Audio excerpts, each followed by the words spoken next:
नमस्कार दोस्तों, आइए दोस्तों आज हम आधुनिक काल से संबंधित 100 प्रश्नों की सीरीज को करते हैं। सीरीज को आप आरंभ से अंत तक देखें। बीच बीच में मैं आपको जो चीज़ ऐसी लगेगी जो समझ सीधे नहीं आ रही उसको एक्सप्लेन भी करूंगी। और अगर आपको लगता है कि हमें पूरी डिटेल चाहिए तो मैं इनका पाठ भी आपको अच्छे से पढ़ाऊंगी। तो पूरी सीरीज को देखिए। 100 प्रश्न है, 100 में से अगर हमारे 2 प्रश्न भी आ जाते हैं तो हमारी आध घंटे की हुई मेहनत हमारे काम आएगी। तो इसको ध्यान से देखें शुरू से अंत तक। और आइए चलते हैं हम 100 प्रश्नों की सीरीज पर। तो हमारा पहला प्रश्न है, आधुनिक काल के लिए इसमें से कौन सा नाम दिया गया है। हमारे नाम ऊपर दिए गए वर्तमान, गद्य काल, सामयिक काल और आधुनिक काल। तो क्या नहीं है इसमें आपका प्रश्न क्या आएगा उत्तर। इसमें जो है हमारा ये नहीं दिया किसी ने, शिव है। दूसरा, इसमें से आधुनिक काल की समय सीमा क्या है। अधिकतर विद्वानों ने आधुनिक काल का जो समय है वो क्या माना है। आपको ध्यान होगा संवत 1900 के आसपास मानना है। तो दिए गए में अगर सन में ईस्वी में हमें कन्वर्ट करना है, कुछ सारे विद्वानों ने ईस्वी में माना, तो हमारा जो है ना 1843 के आसपास जो है ना 43-44 के आसपास आधुनिक काल का समय है। उसके बाद अगला हमारा तीसरा प्रश्न है, 200 वैष्णव की वार्ता के रचनाकार कौन थे। ये 200 वैष्णव की वार्ता और 84 वैष्णव की वार्ता का जिक्र आपको मैंने किया था काल विभाजन में। गलतीवश शायद मैंने वहाँ नाभादास कह दिया था, मुझे बाद में ध्यान आया। नाभादा ने गोकुलनाथ जी थे इनके दोनों के। तो इनकी जो है ना 84 वैष्णव की वार्ता और 200 वैष्णव की वार्ता जो है वो हमारी किसकी है, गोकुलनाथ जी की है। उसके बाद अगला पांचवा प्रश्न हमारा, श्रृंगार रस मंडन के रचयिता कौन है। रचनाएं तो आपको याद करनी पड़ेगी, कोई ट्रिक लगाइए, किसी एक दूसरे से मिलाइए। जैसे हम पांचवें प्रश्न की बात करें तो यहाँ पर इसके जो है श्रृंगार रस मंडन के रचयिता है विठलनाथ। ये जो हमारे अष्टयाम के जो कवि थे, ये भक्तिकालीन कवि थे, उनमें थे ये सूरदास के जो है समय के थे विठलनाथ जी। उसके बाद है अगला हमारा, इनमें से कौन सी पुस्तक ब्रज भाषा गद्य में लिखी हुई है। गद्य की लिखी हुई कौन सी है, भक्तमाल, अष्टयाम, पाहुड़ा, दोहा, भारत भारती। ऊपर वाली तीनों जो रचनाएं हैं वह है तो ब्रज भाषा की। अब यहाँ पर बात हो रही है कि गद्य में, ब्रज भाषा गद्य में लिखी गई कौन सी है। तो हमारा इसका अष्टयाम जो है गद्य, काफ़ी इंपॉर्टेंट है प्रश्न। ये गद्य की रचना सारी ये भक्तिकालीन है, आधुनिक रचनाएं हैं कुछ। उसके बाद सातवां है हमारा, अष्टयाम का रचना काल क्या था, यानी कि अष्टयाम की रचना कब हुई थी। अब यहाँ पर इसके अष्टयाम की रचना जो है हमारी 1603 में हुई थी। किसी के साथ जोड़ लीजिए, आपको 1603 किसी का सन किसी तरह जोड़िए, 6 3 9 और 1 10 ऐसे करके जोड़ लिए। अच्छा 7 7 + 3 10, 10 को जोड़ दीजिए अष्टयाम से तो हो जाएगा। आपका ध्यान रहेगा कि भाई 8 अष्टयाम के साथ 10 जुड़ा हुआ था। वैसे तो सारे सन याद रखना संभव नहीं है। उसके बाद अगला है हमारा आठवां प्रश्न, चंद छंद वर्णन की महिमा के रचयिता कौन है। ये तो हमने पहले भी की थी। चंद छंद वर्णन की महिमा के रचयिता कौन है, गंग कवि है।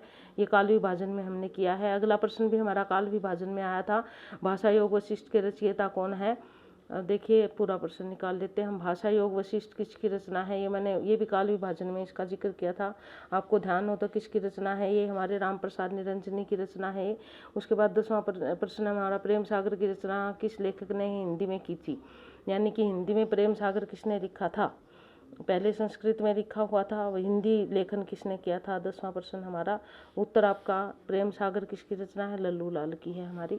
उसके बाद अगला आएगा हमारा 11वां प्रश्न है, भाषा योग वशिष्ठ का रचना काल क्या था। मतलब पहले तो रचनाकार पूछा गया था, अब समय यानी कि कब लिखा गया था ये। तो 18वीं, जब हम आधुनिक काल की बात कर रहे हैं तो अधिकतर चीज़ें आपको 18वीं सदी की मिलेगी। तो ये 18वीं सदी में लिखा गया था। आपको ध्यान हो तो ये 18वीं सदी में उस समय लिखा गया था जब शुरुआत में जो है साहित्य लेखन की परंपरा हुई थी। उदयभान चरित्र किसकी रचना का दूसरा नाम है, ये मैंने बड़े अच्छे से पढ़ा था, आपको ध्यान हो तो। उदयभान चरित्र जो है वो किसकी रचना का नाम है। यहाँ पर किसका नाम पूछा गया है, किस दूसरा नाम है, किसका दूसरा नाम है, ध्यान हो तो आपको, रानीकेत की कहानी।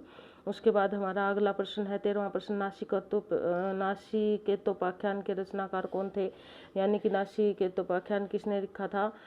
आपको ध्यान हो तो हमारी ये रचना सदल मिश्र की है। ये भी हमने काल विभाजन में हिंदी पत्र पत्रिकाओं का योगदान था उस पोर्शन में की थी। आधुनिक जो न काल से संबंधित है ये रचना, ये प्रश्न। उसके बाद है, इनमें से मुंशी सदा सुखलाल नियाज की रचना कौन सी थी। मुंशी सदा सुखलाल सुखसागर काफ़ी प्रचलित हुआ था उनका, ये भी मैंने आपको डिटेल करवाई थी इसकी याद हो तो।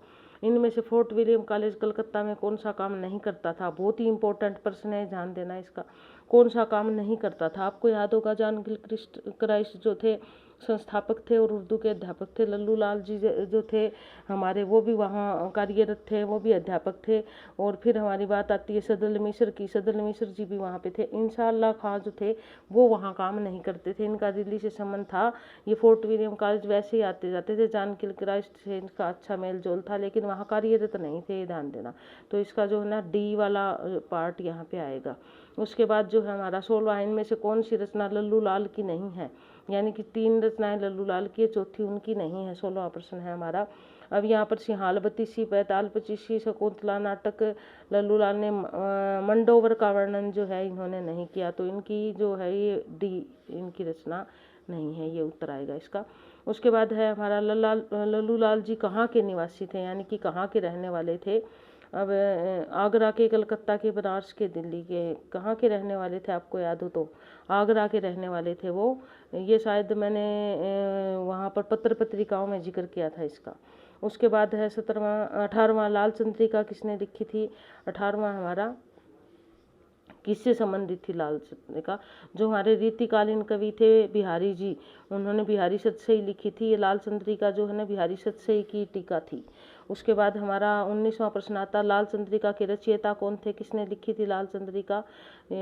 ऊपर अगर आपने थोड़ा सा देख लिया होगा, इशारा समझ लिया होगा, तो किसकी थी ये हमारी लाल चंद्रिका लल्लू लाल जी की थी। उसके बाद मुंशी सदा सुखलाल नियाज कहाँ के निवासी थे। ये मैंने शुरुआत में जब सुख सागर करवाया था तब भी आपको शायद ये बताई थी कि कहाँ के निवासी थे, वो दिल्ली के रहने वाले थे। उनकी हिंदी बहुत अच्छी थी, शायद मैंने इस प्रकार की कुछ बात की थी आपके साथ। आचार्य रामचंद्र शुक्ल ने हिंदी गद्य के प्रवर्तकों में इनमें से किस स्थान दिया है, यानी कि ये भी इम्पोर्टेंट प्रश्न है यहाँ पे। आचार्य रामचंद्र शुक्ल हिंदी के गद्य प्रवर्तकों में से किसको मानते हैं, किसको कहते हैं कि इन्होंने हिंदी का गद्य, या वैसे हमारा उत्तर तो इसमें आ गया 4 ऑप्शन, इसके 2 ऑप्शन कट गए हैं, उत्तर आ गया। तो मैं आपको थोड़ा सा बता देती हूँ, ये मैंने पढ़ाया भी था आपको। सदा सुखलाल नियत को जो नियाज, उनको उन्होंने इसका जो प्रवर्तक माना था। सुख सागर पहला ग्रंथ माना है आचार्य रामचंद्र शुक्ल ने। बी 2 ऑप्शन कोई भी हो सकते हैं, लल्लू लाल हो सकता है यहाँ पे, जो है ना जो किसी का भी नाम हो सकता है यहाँ पे जो उस समय के लेखक थे। उसके बाद अगला हमारा आ गया 22वां प्रश्न, हिंदी गद्य का सूत्रपात कब से माना जाता है, यानी गद्य की शुरुआत कब से हुई हिंदी गद्य की। अब वैसे मोटी मोटी बात करें हम तो हिंदी गद्य की शुरुआत जो है वो 1800 ईस्वी में हो गई थी, लेकिन 1850 में जो है हमारा यहाँ पर 22वां प्रश्न, 1850 में भारतेंदु हरिश्चंद्र जी थे, उन्होंने इसको परिनिष्ठ रूप दिया। लेकिन शुरुआत की अगर बात आती है तो उसकी शुरुआत जो है वो 1800 ईस्वी में, जब हमारा वो फोर्ट विलियम कॉलेज की स्थापना हुई थी उसके साथ ही हो गई थी। उसके बाद 23वां प्रश्न है हमारा, सर सैयद अहमद खां किस भाषा के विरोधी थे। हिंदी के विरोधी थे और वो उर्दू के पक्षधर थे, उर्दू फारसी के। उसके बाद है सर अहमद खां को भाषा नीति का विरोध हिंदी के किस लेखक ने पुरजोर ढंग से किया, यानी कि सर सैयद अहमद खां भाषा नीति का विरोध, कौन सा ऐसा लेखक था जिसने बहुत ही स्ट्रोंग तरीके से, पुरजोर का मतलब है सशक्त रूप से, उन्होंने उनकी इस बात का वर्णन किया था, भाषा नीति का विरोध किया था। भारतेंदु हरिश्चंद्र जी थे, क्योंकि भारतेंदु हरिश्चंद्र जी जो है हिंदी के बहुत बड़े पक्षधर थे और उन्होंने उनका पुरजोर विरोध किया था।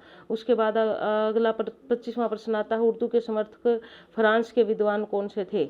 आपको याद हो मैंने पढ़ाया भी था ये, अगर थोड़ा ध्यान दिया हो तो। गारसादा तासी जिन्होंने फ्रेंच भाषा में लिखा था वो उर्दू के समर्थक थे, हिंदी के समर्थक नहीं थे। वो फ्रांस से भी बैठे बैठे लेटर लिखा था यहाँ पे उन्होंने कि वहाँ की भाषा जो है वो हिंदी नहीं उर्दू होनी चाहिए। राजा भोज का सपना पुस्तक के लेखक कौन थे यहाँ पे। राजा भोज का सपना जो है ना राजा शिव प्रसाद सितारे हिंद ने लिखा है। राजा फिर राजा जोड़ लेना और फिर ऐसे आगे एक दो और जोड़ना इसके साथ तो याद रहेगा। इतिहास तिमिरनाशक पुस्तक के लेखक कौन थे। 27वां प्रश्न है हमारा, इसका उत्तर है हमारा यही है, राजा शिव प्रसाद सितारे हिंदी इतिहास तिमिरनाशक। राजा जो है वो प्रजा में अंधकार का नाश करता है और यहाँ तिमिरनाशक मतलब अंधकार नाशक करने वाला, तो राजा शिव प्रसाद, इस प्रकार याद रहेगा आपको। उसके बाद 28वां प्रश्न है हमारा, मानव धर्मसार पुस्तक के रचयिता का नाम बताइए, यानी कि किसने लिखी है पुस्तक मानव धर्मसार। तो इसका उत्तर जो है हमारा आएगा 28वें प्रश्न का उत्तर क्या है हमारा, राजा लक्ष्मण सिंह, राजा शिव प्रसाद सितारे हिंद, मानव धर्मसार जो है यहाँ पे हमारा 28वें का उत्तर है बी, राजा शिव प्रसाद सितारे हिंद, इन्होंने लिखी थी। उसके बाद प्रजा हितैषी नामक पत्र आगरा से किसने निकाला था, ये मैंने आपको शुरुआत में जब पत्र पत्रिकाओं की बात हुई थी तब ये पढ़ाया था, अगर ध्यान हो तो आपको। राजा लक्ष्मण सिंह जो संस्कृत के पक्षधर थे, उनके संस्कृत अखबार था उनके पत्र का नाम भी। उसके बाद हमारा 30वां प्रश्न आता हमारे मत से में हिंदी और उर्दू दो बोली नारी नारी है, यह कथन किसका है। इस प्रकार के कथन वाले जो प्रश्न होते हैं बहुत ही मुश्किल होते हैं और याद रखने बड़े मुश्किल हो जाते हैं। तो हमारे मत से हिंदी और उर्दू दो बोली नारी नारी है, यह कथन राजा लक्ष्मण सिंह ने कहा था। उसके बाद हमारा 31वां प्रश्न है, पंजाब में उर्दू का विरोध करने वाले और हिंदी के समर्थक कौन थे। अब यहाँ पर ये भी हमने जब हिंदी पत्र पत्रिकाओं की बात की थी तो इस प्रश्न को भी किया था हमने, कौन से ऐसे विद्वान थे जो है ना हिंदी में उनका विशेष योगदान रहा। तो सरदार राम फुलेरी तो थे ही थे, लेकिन यहाँ पर है उर्दू का विरोध करने वाले और हिंदी के समर्थक कौन थे। 31वां प्रश्न हमारा एक आता है, तो यहाँ पर हमारा उत्तर आएगा 31वें का, नवीन चंद्र राय थे जो उर्दू का विरोध करते थे। 32वां हमारा, फ्रेडरिक पिनकार्ट भारत में किस भाषा के समर्थक थे। फ्रेडरिक पिनकार्ट ने आपको याद हो तो उन्होंने प्रशंसा पत्र भी भेजा था, किसके लिए भेजा था, ध्यान हो तो लल्लू लाल जी के लिए भेजा था उन्होंने प्रशंसा पत्र, तो वो जो है हिंदी के समर्थक थे फ्रेडरिक पिनकार्ट। उसके बाद अब भारत में अंग्रेजी का शिक्षा प्रचार प्रसार का सर्वप्रथम किस प्रांत में हुआ था, यानी कि भारत में अंग्रेजी का शिक्षा का प्रचार प्रसार कौन से प्रांत में हुआ, सबसे पहले इसका शुरुआत कहाँ हुई थी। तो इसकी शुरुआत हमारी हुई थी बंगाल में। ये सी हमारा पोर्शन कट गया है, यहाँ पे कर लेना, अब यहाँ पे बंगाल आएगा, बंगाल सी पोर्शन कट गया है, यही उत्तर है इसका। उसके बाद है अगला हमारा 34वां प्रश्न, प्रार्थना समाज की स्थापना इनमें से किसने की। प्रार्थना समाज के संस्थापक कौन थे, जो दिया गया है मैंने उन्हीं में से नाम ढूंढने हैं। संस्थापकों में नाम तो कई लोगों के थे, लेकिन यहाँ पर हमारे जितने नाम दिए हैं उनमें केशव चंद्र का आएगा यहाँ पे नाम। उसके बाद है हमारा अगला, ब्रह्म समाज के संस्थापक इनमें से कौन थे। ब्रह्म समाज के संस्थापकों की अगर बात करें, ये प्रश्न भी मैंने आपको पढ़ाया है, राजा राम मोहन राय थे। 1928 में इन्होंने 1828 में इन्होंने ब्रह्म समाज की स्थापना की थी। प्रार्थना समाज की स्थापना कब हुई थी, आपको ध्यान हो तो ये भी हमने पढ़ा था पहले, 36वें का सी 1867 में हुई थी प्रार्थना समाज की स्थापना। आर्य समाज के संस्थापक कौन थे, हमारा अगला प्रश्न है, यानी कि किसने स्थापना की थी, कौन थे। स्वामी दयानंद, विरजानंद, ये दोनों आर्य समाज जी है। विरजानंद जी दयानंद के गुरु थे, लेकिन आर्य समाज की स्थापना जो है वो भी यानी कि स्वामी दयानंद ने की थी। इन सूचियों को सम्मिलित कीजिए। इन सूचियों में एक फायदा होता है, एक ही सूची में आपके 4 प्रश्न कवर हो जाते हैं। अब यहाँ पर यदि हम सूची को सम्मिलित करने की बात करें तो दयानंद सरस्वती अभी भी पढ़ा हमने, कौन सा है, सी आएगा आर्य समाज। राजा राम मोहन राय पढ़ा हमने, ब्रह्म समाज आ जाएगा। उसके बाद विवेकानंद जो थे इन्होंने क्या किया, रामकृष्ण मिशन इनके गुरु थे तो इसकी स्थापना की। और केशव चंद्र सेन जो है प्रार्थना समाज, इस प्रकार आ जाएगा। तो हमारा 4 का ए, यानी कि यहाँ पर 4 का ए है, और 3 का जो है हमारा केशव चंद्र का क्या है, दूसरे दयानंद सरस्वती का सी, यानी कि दूसरे का सी, पहला आंसर जो है इसका कोड ठीक रहेगा आपका। उसके बाद अगला देखिए, 4 प्रश्न हो जाते हैं एक प्रश्न में आपके यहाँ पे। भारत में थियोसॉफिकल सोसाइटी के कार्य को आगे बढ़ाने का कार्य किसने किया, कार्य को आगे किसने बढ़ाया, प्रश्न ये है हमारा। तो यहाँ पर हमारा इसमें नाम आता श्रीमती एनी बेसेंट थी, जिन्होंने इस कार्य को आगे बढ़ाया। बनारस सेंट्रल हिंदू कॉलेज की स्थापना का श्रेय किसको जाता है, इंपॉर्टेंट प्रश्न है ये भी हमारा, बनारस हिंदू वाला भी किसको जाता है, किसने बनारस हिंदू कॉलेज की स्थापना की थी, मदन मोहन मालवीय। 40वां प्रश्न हमारा, श्रीमती एनी बेसेंट जो थी वो कंपति त्रिपाठी एनी बेसेंट के सहयोग से बनारस सेंट्रल हिंदू कॉलेज की स्थापना हुई थी। 40 का सी आएगा हमारा। उसके बाद 41वां प्रश्न है हमारा, आधुनिक काल का जनक किसे कहा जाता है। यहाँ पर जो ना आंख मीच के हम इस बात का स्वीकार कर सकते हैं, आधुनिक काल के जनक कौन थे ये हमारा बी आएगा, भारतेंदु हरिश्चंद्र जी। उसके बाद अगला प्रश्न आता है, सत्यार्थ प्रकाश की रचना किसने की थी, इसके रचयिता कौन थे। आर्य समाज के संस्थापक स्वामी दयानंद सरस्वती थे। आर्य समाज की स्थापना कहाँ हुई थी, आपको ध्यान हो तो मुंबई में हुई थी, 1875 में इसकी स्थापना हुई थी। हिंदी के प्रचार प्रसार में किस संस्था का योगदान सर्वाधिक रहा, इनमें से प्रस्तुत संस्थाओं में वैसे तो सबका ही रहा, लेकिन यहाँ पूछा कि सर्वाधिक किसका रहा। सर्वाधिक की बात करें तो आर्य समाज का, क्योंकि वो जगह जगह जाकर प्रवचन देते थे और हिंदी में देते थे और लोगों को हिंदी पढ़ने और समझने के लिए प्रेरित करते। भारतीय हिंदू युग की समय सीमा क्या है, 45वां प्रश्न हमारा है यहाँ पे। अब यहाँ पर समय सीमा अगर ले तो भारतीय हिंदू जो थे 1850 में उनका जन्म हुआ था और वो 7-8 साल की उम्र में लिखने लग गए थे। तो इस प्रकार से तो 1885 में उनकी मृत्यु हो गई थी, 35 साल की उम्र में मृत्यु हो गई। लेकिन उनका युग जो था, उनके जो साथ चलने वाले थे, उन्होंने 1900 तक की इसके समय सीमा निर्धारित की, 1857 से 1900 तक। बहुत ही इंपॉर्टेंट प्रश्न है ये हमारा भारतीय हिंदू वाला। उसके बाद अगला प्रश्न देखिए, महावीर प्रसाद द्विवेदी ने सरस्वती पत्रिका का, बहुत इंपॉर्टेंट प्रश्न है ये भी हमारा, सरस्वती पत्रिका कार्य कब संभाला था उन्होंने। वैसे सरस्वती पत्रिका छपनी तो 1900 में शुरू हो गई थी, लेकिन महावीर प्रसाद पहले रेलवे में नौकरी करते थे। अब 1903 में इन्होंने इसका पत्रिका का कार्यभार संभाला था। भारतीय हिंदू का जीवन काल कुल कितने वर्ष का था, अभी अभी मैंने आपको बात की, कितने वर्ष का था। 47वां प्रश्न हमारा, 35 साल की अवस्था में उनकी मृत्यु हो गई थी। 8 साल की उम्र में उन्होंने काव्य लेखन शुरू कर दिया था। पहले ब्रज भाषा में लिखते थे, बाद में गद्य में लिखने लगे थे। इसमें से पंडिताऊपन किसकी भाषा में शुक्ल जी ने माना है। पंडिताऊपन ये भी मैंने आपको पढ़ाया है, जिक्र किया, अगर आपने याद किया तो उनकी भाषा में पंडिताईपन झलकता था। किसकी बात की थी यहाँ पे ध्यान हो तो आपको, यहाँ पर हमारा नाम आता है सदा सुखलाल जी का। उसके बाद है हमारा 48वां का बाद 49वां प्रश्न है, हिंदी साहित्य को नवीन विषयों की ओर प्रवृत्त करने का श्रेय किस लेखक जो है। नए नए विषयों को हिंदी गद्य का आधार बनाना और नए नए विषयों को हिंदी में स्थान देना, यानी कि एकांकी की शुरुआत, निबंध की शुरुआत, कहानी की शुरुआत। हम कोई भी गद्य की शुरुआत मानते हैं तो हमारे पास एक ही नाम आता है और वो है भारतेंदु हरिश्चंद्र जी। उसके बाद है हमारा, चूरन साहब लोग जो खाता है सारा देश हजम कर जाता है। यह पंक्ति किसकी, बहुत ही इंपॉर्टेंट पंक्ति है ये, बहुत चर्चित हुई थी ये पंक्ति कि चूरन साहब लोग जो खाता और सारा देश हजम कर जाता। ये एक व्यंग्यात्मक लेख था। उसके बाद इसका 50वां जो है हमारा, इसका सी उत्तर है, भारतेंदु हरिश्चंद्र जी ने लिखी थी ये पंक्ति। उसके बाद है, इनमें से भारतेंदु मंडल के लेखक कौन थे। मंडल की एक ट्रिक बताऊंगी मैं आपको, जब पाठ पढ़ाऊंगी तब मंडल कैसे याद करोगे आप। फिलहाल इस प्रश्न की बात करिए कि भारतेंदु मंडल में 10 लोग थे और 10 लोगों में से उनमें से लेखक भारतेंदु मंडल के कौन है इनमें से। अब 4 दिए हुए तो 1 मिलेगा उनके मंडल का। 51वें का देखिए हमारा क्या है, 51वां प्रश्न, बद्री नारायण चौधरी प्रेमचंद भारतेंदु मंडल के हैं। उसके बाद जो है ना हमारा आगे आएगा, इनमें से कौन भारतेंदु मंडल का लेखक नहीं है, यानी कि 3 उनके हैं और 1 उनके मंडल का नहीं है। 10 लोगों का एक मंडल था भारतेंदु के समय का।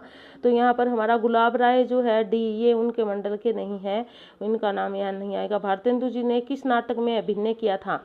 पहले जो हमारे लेखक थे ना वो सारे अभिनय करते थे। जो भारतेंदु मंडल के अधिकतर लोग थे अपने नाटकों में, एक जानकी मंगल नाटक काफी खेला गया था, उसमें बहुत सारे लोगों ने अभिनय किया था। तो यहाँ पर भी उसी की बात हो रही है। प्रताप नारायण मिश्र इसमें जो है औरत बने थे और उसके लिए उनको मूछ कटानी पड़ी थी, और बड़ा अच्छा प्रसंग है, जब पढ़ाऊंगी तब बताऊंगी आपको। इनमें से किस लेखक ने नाटकों में अभिनय करने के लिए अपने पिता, हाँ ये आ गया यहाँ पे देखो, अपने पिता से मूछ मुंडवा लेने की आज्ञा प्रताप नारायण मिश्र ने ली थी, क्योंकि उनको एक महिला का रोल करना था और पहले मूछ मुंडवाना जो है वो अपने आप में एक बहुत बड़ी बात होती थी। तो इसका जिक्र यहाँ कई बार हुआ है। नूतन ब्रह्मचारी नामक उपन्यास के लेखक कौन थे, काफी इंपॉर्टेंट है ये वाला प्रश्न भी हमारा। नूतन ब्रह्मचारी किसकी रचना है, कई बार आती है हमारे पेपरों में ये। तो ये हमारी जो है किसकी रचना है, बालकृष्ण भट्ट की है नूतन ब्रह्मचारी। उसके बाद हमारा 56वां प्रश्न आता है, आचार्य रामचंद्र शुक्ल ने हिंदी का पहला उपन्यास इनमें से किसे माना है। वो किसको पहला, सारे उपन्यास है, उन्होंने परीक्षा को जो है हिंदी का पहला उपन्यास मानना है। उसके बाद 57वां प्रश्न है, हिंदी प्रबंध के संपादक का नाम बताइए। हिंदी प्रबंध जो है रचना है उसके पत्रिका थी, सॉरी, उसके संपादक का नाम हमें बताना है। यहाँ पे बालकृष्ण भट्ट जो थे उनकी थी ये पत्रिका, इन्होंने संपादन किया। वैसे तो इन्होंने प्रदीप पत्रिका निकाली थी, लेकिन हिंदी प्रबंधन का भी संपादन किया था। उसके बाद हमारा 58वां प्रश्न, निम्न सूचियों को सम्मिलित कीजिए। फिर सम्मिलन वाला आ गया, तो इसमें जो है हमारे 4 प्रश्न हो जाएंगे। करके देखिए इसको। हिंदी प्रतीप अभी अभी मैंने जिक्र किया बालकृष्ण भट्ट की थी। ब्राह्मण जो था वो कवि वचन सुधा के किसने किया, भारतेंदु हरिश्चंद्र ने किया। और इसका ब्राह्मण का जो है वो प्रताप नारायण मिश्र ने किया, और भारत मित्र का जो है वो रुद्रदत्त ने किया। तो हमारा इसका डी का ए है ना, 4 का ए है, 4 ए किसमें है, एक बार आप देख लीजिए पूरे पोर्शन को। देखिए सबसे नीचे वाले में आ रहा है। उसके बाद 2 ब्राह्मण जो है उनके है सी, तो 2 का जो है वो हिंदी प्रदीप, पहले का हिंदी प्रदीप जो है सी है, पहले का हमें सी देखना है, सी इसमें भी है इसमें भी है, इस प्रकार ढूंढने हमें। दूसरा ब्राह्मण, ब्राह्मण का प्रताप नारायण भट्ट यानी कि दूसरे का डी ऊपर वाले में है, तो हमारा जो है वो कोड ए हो जाता है इसका उत्तर।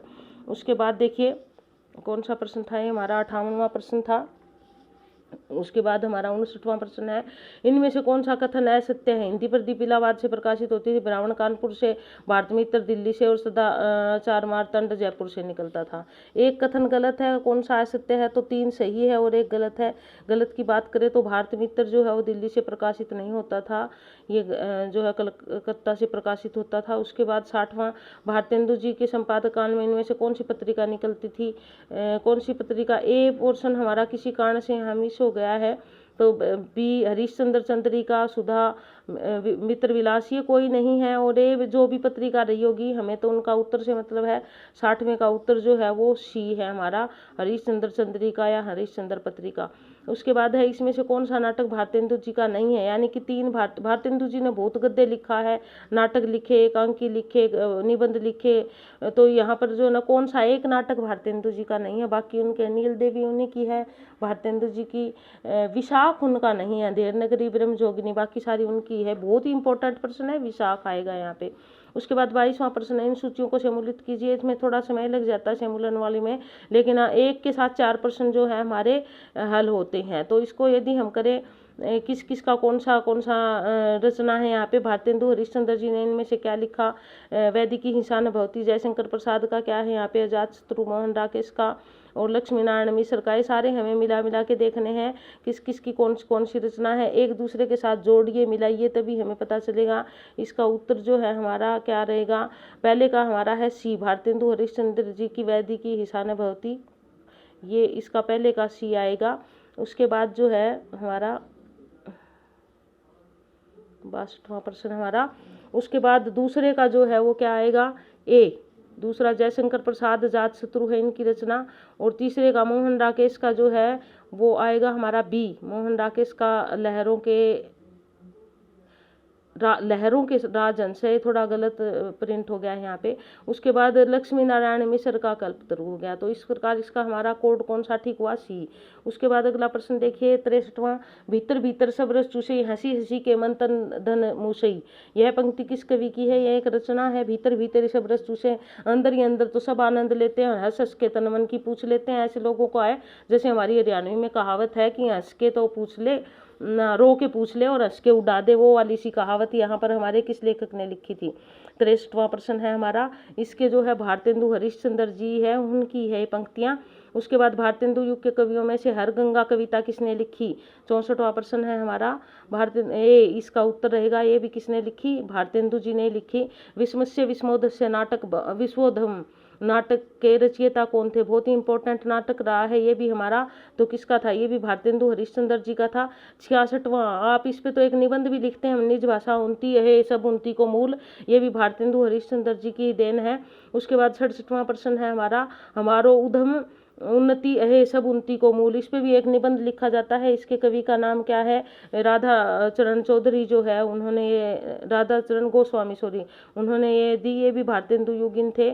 उसके बाद है भारत भारती, बहुत ही इंपॉर्टेंट रचना आधुनिक काल की, भारत भारती किसकी रचना है, बहुत बार आती पेपर में, अगर पिछले पेपर उठाओगे तो आप, तो किसकी रचना है भारत भारती, कौन सा हमारा 68वां प्रश्न है, भारत भारती के रचयिता है हमारे यहाँ पे मैथिली शरण गुप्त, राष्ट्र कवि के नाम से। नवभक्तमाल के रचयिता कौन है, 69 का हमारा राधा चरण गोस्वामी है इसके नवभक्तमाल के रचयिता। उसके बाद 70वां हमारा प्रश्न है, जो विषया संतंत जी तही मूढ़न लपटा, जो न डारत वमन करी सवान स्वाद सो खात, यह दोहा किस कवि का है। इस कवि की यदि हम बात करें तो ये देखिए कवि वाले थोड़े कम ही आते हैं, ये मैंने जो है ना पेपर में से उठाए, 1-2 ऐसे आ गए, लेकिन देख लेना इसको। 70वां जो प्रश्न है हमारा, इसका ऑप्शन है ये भी राधा कृष्ण दास का है हमारा ये दोहा भी। ये ऐसी चीज़ें याद नहीं होती, थोड़ी समझ के हम दिमाग में रख सकते हैं। भारतेंदु युग का कौन सा कवि पुष्टि में दीक्षित था, यह इंपॉर्टेंट प्रश्न है, कौन सा कवि पुष्टि में दीक्षित था, यानी कि पुष्टि संप्रदाय में भी दीक्षित हुआ था भारतेंदु युग का। 71वां प्रश्न है हमारा, यहाँ पर जो है वो भारतेंदु हरिश्चंद्र ही आएगा। निम्न पंक्तियों को सम्मिलित कीजिए। फिर से मूलन वाली आ गई हमारी, 1 में 4 प्रश्न आगे। राधा चरण गोस्वामी जो है उनकी रचना, यहाँ पर सबकी रचनाएं मिलानी है आपको, आप देखिए और मिलाइए इनको। इनका आंसर दे देती हूँ क्योंकि फिर समय नहीं तो अधिक हो जाएगा हमारा। इसका आंसर जो है हमारा रहेगा बी। उसके बाद है अगला 34वां, तरनी तनुजा तट तमाल तरवर बहुछाए। अनुप्रास की पंक्ति में बहुत बार जिक्र होता है इसका। किसकी है ये? 74वां प्रश्न हमारा ए भारतेंदु जी की है ये हमारी। उसके बाद 75वां प्रश्न, इनमें से कौन सी प्रवृत्ति भारतेंदु काल की है, यानी कि इसमें से कौन सी ऐसी प्रवृत्ति है जो भारतेंदु के समय की भाषा में लाक्षणिकता समस्या पूर्ति, भारतेंदु जी की संस्कृत वर्ण व्रतों का वर्णन, कौन सी चीज इसमें है? 75वां प्रश्न जो है हमारा, इसमें समस्या पूर्ति, उस समय की वर्तमान समस्या को उठाया गया था। भारतेंदु की समस्या ये है। यहाँ पर भारतेंदु जी की विचारधारा जो है, भारतेंदु जी आगे जो है ये छोड़ दिया चाहिए, इसको ऐसे ही पढ़ा रहे तो भी भारतेंदु जी तो नहीं है। उसके बाद है हमारा, यह व्याधि तबई बदलेगी कछु पपीहा जब पूछी है पीव कहाँ। तो यहाँ पर जो है ये हमारे किस कवि की पंक्ति है ये भी पूछा गया है यहाँ पे। 76वां प्रश्न हमारा, तो इसका उत्तर जो है हमारा रहेगा क्या? प्रताप नारायण मिश्र की है। चुटीली बातें लिखते थे प्रताप नारायण मिश्र, ये भी एक चुटीली सी बात लिखी है उन्होंने। समस्या पूर्ति सर्वस्व नामक ग्रंथ के लेखक कौन थे? आपको ये तो पता चल गया होगा कि ये ग्रंथ जो है भारतेंदु समय का है। तो इसका उत्तर जो है हमारा अंबिका दत्त व्यास है, भारतेंदु का मंडल। प्रश्न हमारा प्रश्न नंबर 78 है। 78 के जो है हमारे फिर से सूची से मूल्य आ गया है यहाँ पे। अब इसमें जो है 4 प्रश्न एक प्रश्न में होते हैं हमारे, यहाँ पर हमें सूचियों को मिलाना है। क्या है? आगे तो हमारे काल दिए हुए हैं और इधर हमारे कवि दिए। सनंद हीरानंद जिसका नाम अज्ञेय था, किसके हैं? तो आपको ध्यान होगा इनका नाम जो है प्रयोगवाद से जुड़ा हुआ है।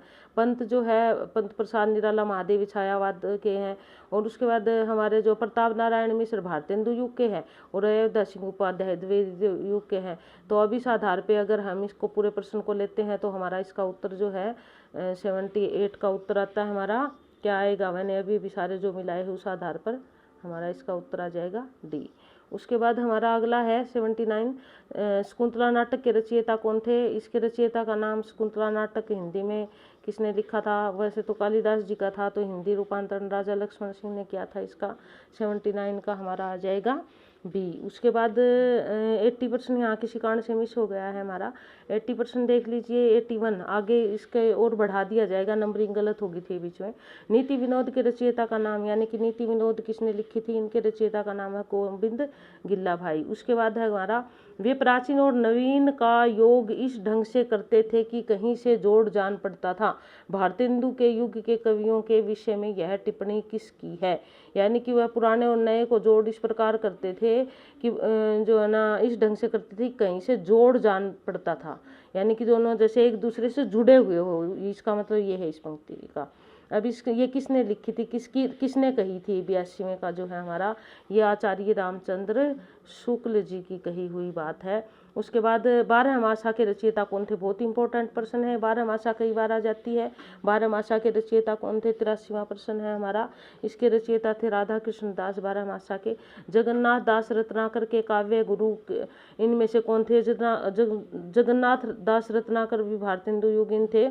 84वां प्रश्न, इनके जो है काव्य गुरु इनमें से कौन थे? नवनीत चतुर्वेदी भारतेंदु हरिश्चंद्र रामकृष्ण वर्मा हरिओ। 84वां प्रश्न जो है हमारा, इसका उत्तर है नवनीत चतुर्वेदी आएगा हमारा। उसके बाद है हमारा 85वां प्रश्न, मध्य प्रदेश की विजय राघवगढ़ रियासत के राजकुमार इनमें से कौन थे? मध्य प्रदेश की विजय राघवगढ़ रियासत के राजकुमार कौन थे इनमें से? 85वां प्रश्न हमारा, तो ठाकुर जगमोहन, जैसे नाम से भी पता लग रहा है ये भी भारतेंदु युगीन थे, भारतेंदु जी के बहुत अच्छे मित्र थे। हो होरी किसकी काव्य कृति है? अगर आपने भारतेंदु जी को पढ़ा होगा तो उस समय के लेखकों की है यहाँ पे, तो अंबिका दत्त व्यास का नाम आता है इस रचना के साथ, हो होरी। उसके बाद लोकोक्तिस्तक के रचयिता कवि का नाम बताइए क्या है? लोकोक्तिस्तक किसने लिखी थी? प्रश्न नंबर 87वां है हमारा। 87 का उत्तर है 1, भारतेंदु हरिश्चंद्र जी ने लिखी थी। प्रश्न नंबर है हमारा 88, कानपुर के रसिक समाज में किस कवि का संबंध था? बहुत इंपॉर्टेंट प्रश्न है 88वां हमारा। इसका उत्तर हमारा आएगा रसिक समाज से प्रताप नारायण मिश्र का संबंध था। ऋतु संहार एवं मेघदूत का ब्रज भाषा काव्य में किसने अनुवाद किया था? 89वां प्रश्न है हमारा, इसका उत्तर है ठाकुर जगमोहन सिंह ने किया था इसका ब्रज भाषा काव्य में अनुवाद संस्कृत से। उसके बाद है नागरी नीरद नामक साप्ताहिकी पत्र के संपादक कौन थे, यानी कि नाग नीरद किसने लिखी थी? 90वां प्रश्न है हमारा, बद्रीनारायण प्रेम चौधरी, ये भी भारतेंदुकालीन थे। उसके बाद 91वां में आता है, हिंदी नवजागरण को हिंदू जाति का जागरण किस आलोचक ने माना है? 91वां प्रश्न हमारा, इसका उत्तर है डॉक्टर रामविलास वर्मा जो है हमारे, डॉक्टर रामविलास वर्मा नहीं है भाई, डॉक्टर रामविलास शर्मा है यहाँ पे। उसके बाद अगला है हमारा, भारतेंदु बाबू हरिश्चंद्र ने कुल कितनी काव्य कृतियाँ की, यानी कि भारतेंदु जी ने कुल कितनी काव्य कृति लिखी? तो इसका उत्तर जो है हमारा 92 का आ जाएगा सी। 70 के लगभग उनकी काव्य रचनाएं थी। बकरी, होली जो है ना, कई नामों से उनके निबंध और उनकी काव्य रचनाएं भी है, निबंध भी है, गद्य उन्होंने लिखा, पद्य लिखा, सब कुछ लिखा उन्होंने। कौन सा हिंद कवि उपनाम से उर्दू में लिखता था? उपनाम कई पहले जो है ना एक चलन था एक काव्य में कि जो है ना बहुत सारे हिंद कवि थे, हिंदी के कवि थे जो उर्दू में भी लिखते थे और अलग नामों से लिखते थे। जो है ना यहाँ भारतेंदु श्रीधर पाठक, अंबिका दत्त गप कवि नाम के लिखते थे। उसका बाद है अगला हमारा 94वां प्रश्न, 94 का उत्तर है हमारा, बिहारी के दोहों का कुंडलियों में विस्तार इनमें से किस कवि ने किया? अंबिका दत्त व्यास का अगर हम नाम ले तो वो बिहारी के बहुत बड़े प्रशंसक थे, उन्होंने किया अंबिका दत्त व्यास। दूसरा है कुब्जा 25 किस कवि की रचना है? ये इंपॉर्टेंट रचना है, इसको अच्छे से याद करोगे आप। 95वां प्रश्न है हमारा, इसकी है नवनीत चतुर्वेदी की है। रहीम के दोहों पर कुंडलियाँ किसने लिखी? ये भी बहुत इंपॉर्टेंट प्रश्न है, रहीम के दोहों पर कुंडलियाँ किसने लिखी? उत्तर डॉक्टर राधा कृष्ण दास आएगा हमारा। उसके बाद किस पत्रिका का नाम बदलकर हरीश चंद्रिका कर दिया गया था? यानी कि हरीश चंद्र मैगजीन जो थी उसका नाम हरीश चंद्रिका कर दिया था। सी, ये पढ़ाया था मैंने आपको, आपने पढ़ा होगा पहले। उसके बाद हमारा 98वां है, 1857 की राज्य क्रांति का नेतृत्व किस सिपाही ने किया था? बहुत इंपॉर्टेंट है ये भी प्रश्न हमारा। 98 का मंगल पांडे ने किया था, शुरुआत आपको याद हो तो वहाँ से हुई थी। इनमें से कौन सा लेखक का निवासी था? कौन सा लेखक, इनमें से कौन सा लेखक का निवासी था? यहाँ कट गया है हमारा कुछ, का निवासी मतलब कहाँ का निवासी था। 99वां प्रश्न है हमारा, यहाँ पे अब कोई भी स्थान का नाम आए तो बात बने, तो इस प्रश्न को हम 99 के चक्कर में डाल देते हैं, इसको डाउटफुल छोड़ देते हैं क्योंकि मुझे भी ध्यान नहीं है किस प्रश्न के बारे में पूछा गया है। उसके बाद हम 100वां प्रश्न लेते हैं, कलकत्ता के फोर्ट विलियम कॉलेज में इनमें से कौन सा कार्यरत था? यानी कि फोर्ट विलियम कॉलेज में इनमें से कौन कार्यरत था? प्रश्न नंबर 100 का जो है हमारा यहाँ पे है लल्लू लाल, इंशाअल्लाह खां, सदासुख लाल, जॉर्ज ग्रियर्सन। कार्यरत था यहाँ पर, तो ये प्रश्न हमारा गलत हो गया, कार्यरत नहीं था आएगा यहाँ पे, क्योंकि ये ए बी और डी थे और एक नहीं है यहाँ पे इंशाअल्लाह खां, तो यहाँ पर आप ना कार्यरत नहीं था कर लेना इसको, ये प्रश्न थोड़ा गलत है। सदासुख लाल आएगा यहाँ पे इनका पूरा नाम। तो ये बाकी सारे थे, ये थे, एक नहीं थे। उसके बाद है अगला हमारा, निम्न नाटकों को आरोही रचना क्रम में व्यवस्थित कीजिए। आरोही समझते हो आप, यानी कि आरोही पहले कौन सा बाद में कौन सा, ऐसे हमें करना है। तो थोड़ा सा टिपिकल प्रश्न है, थोड़ा सा मुश्किल प्रश्न है। इसका उत्तर जो है ना हमारा, ये सारे एक ही समय के लिखे हुए हैं। अंधेर नगरी, अजात शत्रु, आषाढ़ का दिन, कल्पतरु। सबसे नई रचना तो इनमें कल्पतरु है, तो इसलिए सबसे नई यही बार रखी हुई है, तो इसका मतलब हमारा इसका 101 का उत्तर आएगा बी। अगर हमें एक भी रचना का ठीक से पता है वो इस प्रकार रखी जाए, मैंने बाकी रचनाएं तो देखी नहीं यहाँ पे कौन कब की है, लेकिन मुझे पता है कल्पतरु बाद की लिखी हुई है, तो हमारा इसका उत्तर बी आएगा। तो दोस्तों इस प्रकार अपनी ये 100 नंबर की सीरीज संपन्न हुई। इसका संबंध आधुनिक काल से था, बहुत ही महत्वपूर्ण प्रश्न थे। देखिए, समझिए और पूरी वीडियो को देखिए, काफ़ी महत्वपूर्ण प्रश्न आपको यहाँ पर समझने को मिलेंगे। फिर भी कोई समझ ना आए तो आप कमेंट कर सकते हैं। वीडियो को लाइक करें, पसंद आए तो आप शेयर करें, लाइक करें और मेरे चैनल को सब्सक्राइब करें। धन्यवाद।